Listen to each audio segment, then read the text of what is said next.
La primavera, a su vez, ha ahuyentado al invierno y el verano vuelve, el de 1357.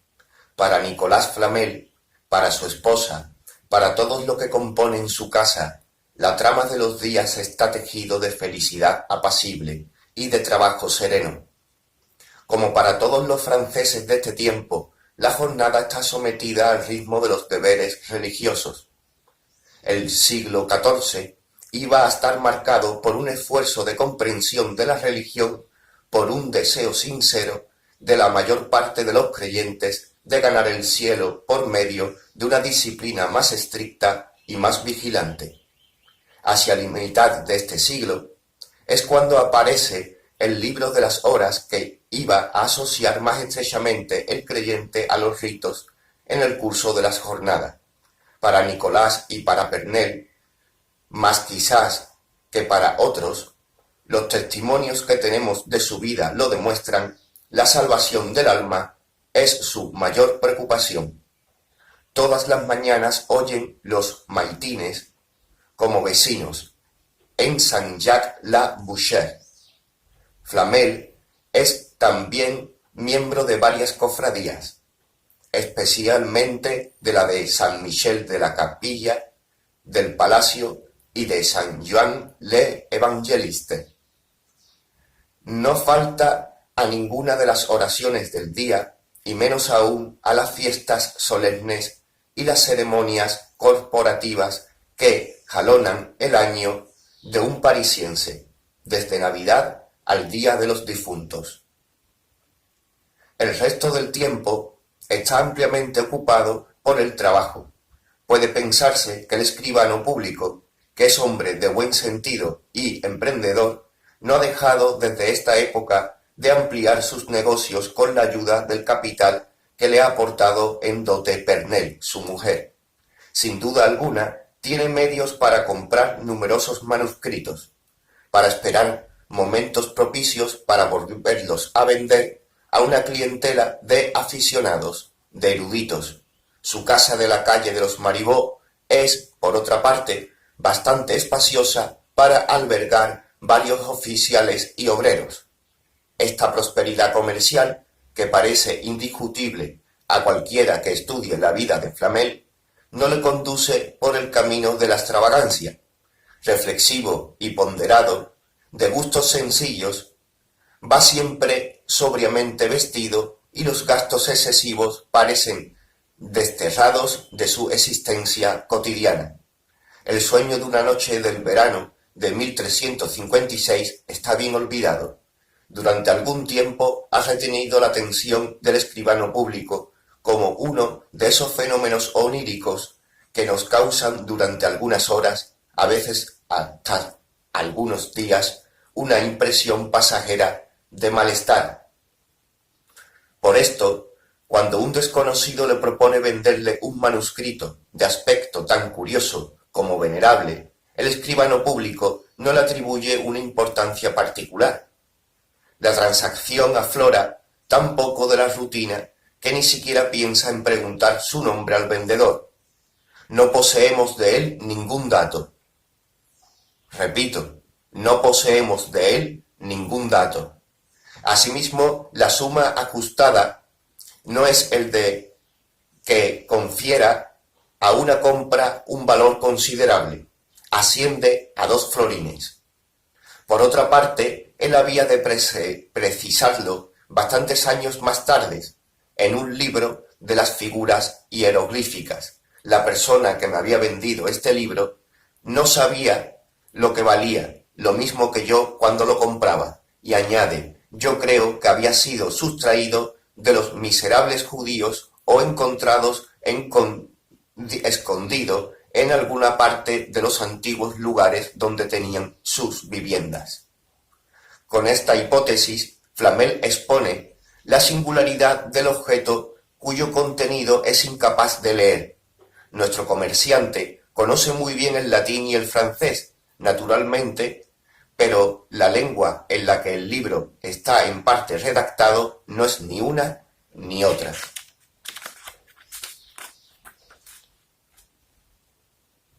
Se piensa, pues que en los judíos, en esos judíos miserables cuyo destino medieval es de las más fluctuantes, 3 veces en el curso del siglo habían sido arrojados de Francia y 3 veces lo habían hecho volver, o al menos se les había dado la autorización de instalarse de nuevo, y los judíos debían ser conscientes del carácter ineluctable de este ciclo, puesto que muchos de ellos escondían en el momento de su partida pequeñas fortunas u objetos personales en los lugares donde contaban volver algún día. En la Francia de 1357, solamente ellos escapan al rígido plan fijado por la religión católica.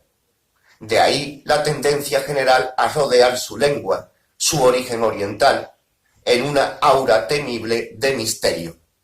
El desconocido se marcha con sus 2 florines, aunque Flamel se haya acaparado por las tareas inmediatas. Sin embargo, no tarda demasiado en examinar su adquisición, y una vez hecho eso, descubre inmediatamente, con la turbación que puede imaginarse, que se encuentra ante el libro de su sueño del año precedente.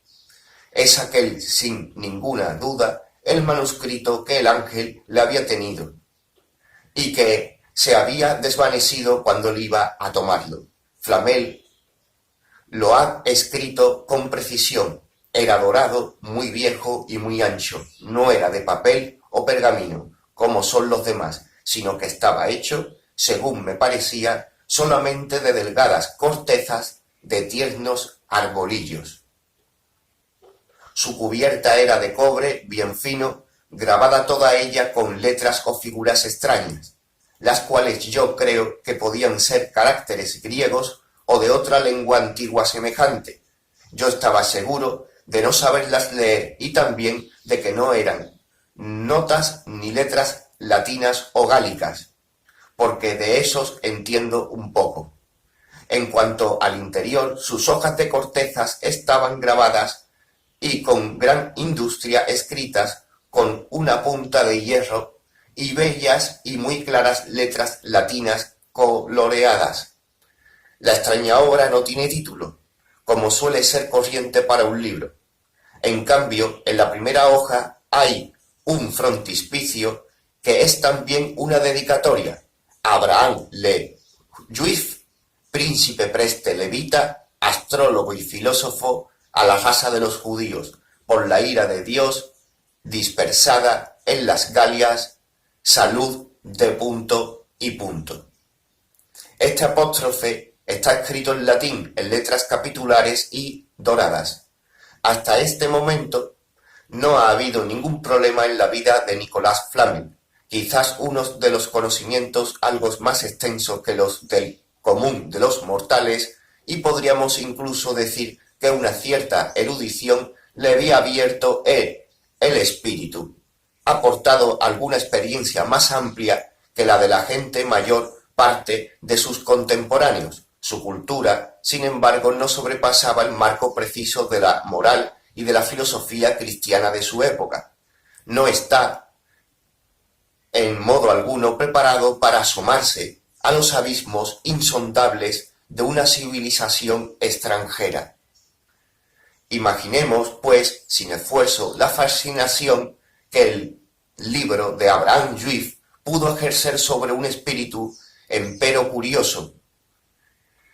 No se trata de volverlo a vender.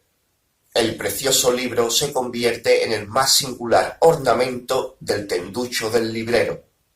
Este durante días, semanas y meses va a contemplarle con un interés que crece sin cesar, hojear cada una de sus páginas con el amor y el cuidado de un bibliófilo, examinar cada una de sus figuras, los dibujos que lo adornan, soñar prolongadamente con los textos extraños que es capaz de leer, pero seguramente incapaz de comprender. El mismo autor le disuadía de ello. A manera de entrada en materia, Abraham Juif profería terribles amenazas sobre quien tuviera la audacia de poner los ojos sobre este libro si no era sacrificador o escriba, es decir, sacerdote o escritor. En apoyo de estas amenazas repetía reiteradamente en la primera página la palabra Maranatha, que significa al parecer anatema, maldición universal. ¿Cuánto tiempo necesitó Nicolas Flamel para convencerse de que como escribano pertenecía a una de las categorías susceptibles de escapar a estas imprecaciones? Nadie lo sabe, y sin embargo sus biógrafos concuerdan al pensar que es en el año 1358, por consiguiente el siguiente año, cuando comienza a trabajar en el manuscrito de Abraham Juif. La introducción trataba de asuntos generales y muy elevados. En la segunda hoja, cuenta Flamel, consolaba a su nación, aconsejándola huir de los vicios y sobre todo de la idolatría, esperando la venida del Mesías con dulce paciencia, el cual vencería a todos los reyes de la tierra y reinaría con su raza en gloria eternamente. A un católico de la Edad Media esto le haría estremecerse. Las palabras de Abraham Juif parecían por lo menos una herejía. Pero esto no detiene a Flamel, que prosigue en su estudio. Por otra parte, el resto de la obra trata de alquimia. Está dividida en 7 capítulos y comprendiendo cada uno 21 hojas. Está adornada con 7 figuras de sentido hermético. En el libro que iba a consagrarlo, Flamel las describe minuciosamente. Una de ellas, por ejemplo, representa una cruz en la que se estaba crucificada una serpiente, mientras que en otra estaban pintados desiertos en medio de los cuales fluían algunas bellas fuentes de las que salían muchas serpientes que corrían por doquier. El destino de Nicolas Flamel va a hacerse entrar en el universo simbólico de la Cábala, esta ciencia hermética de la interpretación de la Biblia, de la que los judíos aseguraban conservar el secreto. El manuscrito mismo ya representa los datos esenciales. Se compone de 7 capítulos de 21 hojas, en la cifra fatídica y misteriosa y su inesperable múltiplo de 3. Sin embargo, la obra de Juif tiene una finalidad bien precisa. Se propone enseñar a los iniciados la transmutación metálica, es decir, el secreto de la fabricación del oro para ayudar a su cautiva nación a pagar los tributos a los emperadores romanos. Pero todavía faltaba poder interpretarlo, el sentido de las alegorías que abundan en el libro. Aún era necesario encontrar la significación de las imágenes que el autor empleaba constantemente para describir tal agente, tal procedimiento. La tentación, indudablemente, es demasiado fuerte. Flamel empieza a trabajar.